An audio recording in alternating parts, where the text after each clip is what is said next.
Les juges ne voient aucun problème en France quand 99% des plaintes pour viol sur enfants finissent sans condamnation.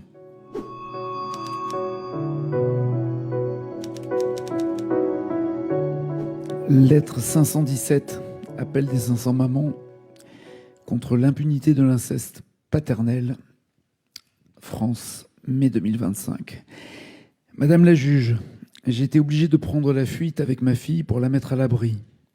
Depuis 1 an, vous et les policiers me traquez comme une criminelle pour me mettre en prison parce que j'ai désobéi. J'ai refusé qu'elle continue à se faire violer par son père. Je vis de cache en cache. Ce n'est pas une vie. Mais c'est mon seul recours et je vais continuer jusqu'à ce que ma fille grandisse et sache se protéger sans moi. J'aurais tellement aimé que vous compreniez. L'intimité de ma fille de 3 ans a été violée par son père semaine après semaine. Et vous avez maintenu une garde alternée. À 1 an et demi, elle revenait avec des infections urinaires, sa petite vulve rouge, son comportement brisé. À 2 ans, au retour de vacances chez son père, elle a hurlé pendant plusieurs jours, frappé sa tête contre les murs, criant sa souffrance, sans mots, car elle ne savait même pas parler. Je ne comprenais pas pourquoi.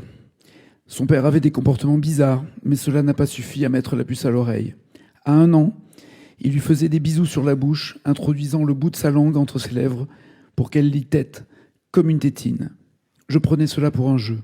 Puis, à 3 ans, elle m'a décrit avec ses gestes d'enfant les caresses qu'il lui faisait subir, les invasions, la douleur.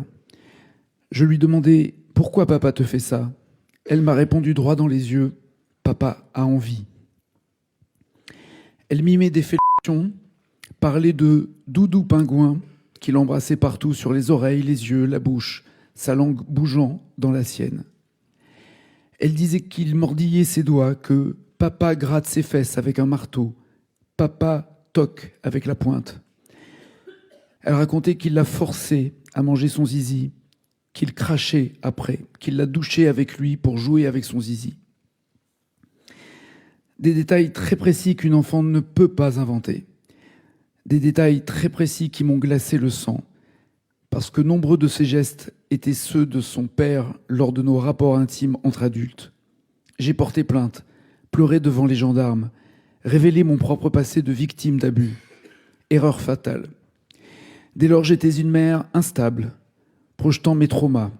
Une gendarme en uniforme sans respecter le protocole, Mélanie, prévue par la loi pour auditionner un enfant, a interrogé ma fille et au bout de 30 minutes, elle a déclaré et décidé que ma fille n'avait aucun problème avec son père. Aucun problème. 2 jours plus tôt, j'avais envoyé aux gendarmes des enregistrements vidéo inquiétants de ma fille, mimant une fellation et le crachat du zizi de papa. Et là, eux, ils me disaient que tout était normal. Les enregistrements, ces mots, ces crises, tout a été ignoré. Aucun problème. La justice ne veut pas voir le problème. Ces juges savent-ils qu'un enfant sur 5 dans ce pays est victime de crimes et d'agressions sexuelles ? Pourquoi classer sans suite ces plaintes, sans enquête sérieuse ? Aucun problème. Les juges ne voient aucun problème en France quand 99% des plaintes pour viol sur enfants finissent sans condamnation.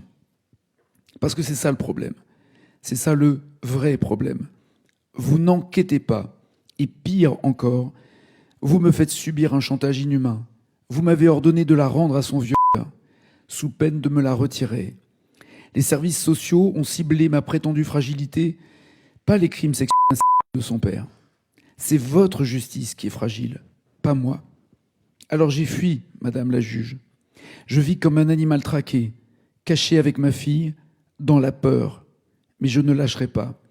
J'ai tout abandonné, ma maison, mon conjoint, ces enfants que j'aime, mon entreprise, ma vie. En 48 heures, j'ai chargé ma voiture, la nuit, le cœur en miettes, et j'ai fui pour sauver ma fille. Et même réfugiée, ma petite a continué à révéler l'horreur. Papa frotte son marteau sur mon ventre, sur ma zézette, sur mon trou de mes fesses. Ça fait mal. Elle disait qu'il l'a forcé à écarter les jambes pour qu'il voie bien, qu'il faisait pipi sur elle et l'essuyer. Mais les juges, ici comme ailleurs, préfèrent imaginer ma pseudo-manipulation. Le père me poursuit en justice pour enlèvement international. Nous sommes recherchés, ma fille et moi. S'il me trouve, j'irai en prison et ma fille sera remise à son bourreau.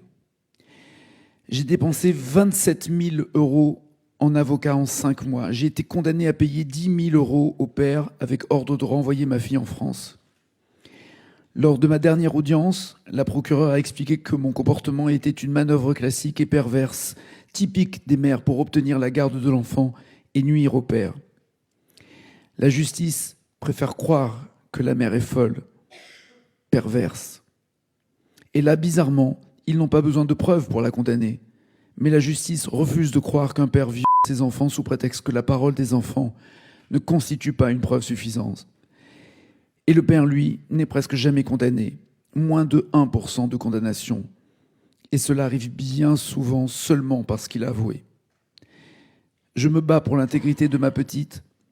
Je fais appel. Je saisis la Cour pénale internationale. Parce qu'une enfant de 3 ans mérite d'être crue, protégée, pas sacrifiée sur l'autel de votre déni. Madame la juge, entendez-la, entendez-moi. Sauvez ma fille avant qu'il ne soit trop tard, avant que je ne sois emprisonné et qu'elle ne soit livrée à son bourreau. Une mère en exil comme tant d'autres, car vous ne laissez aucun autre choix.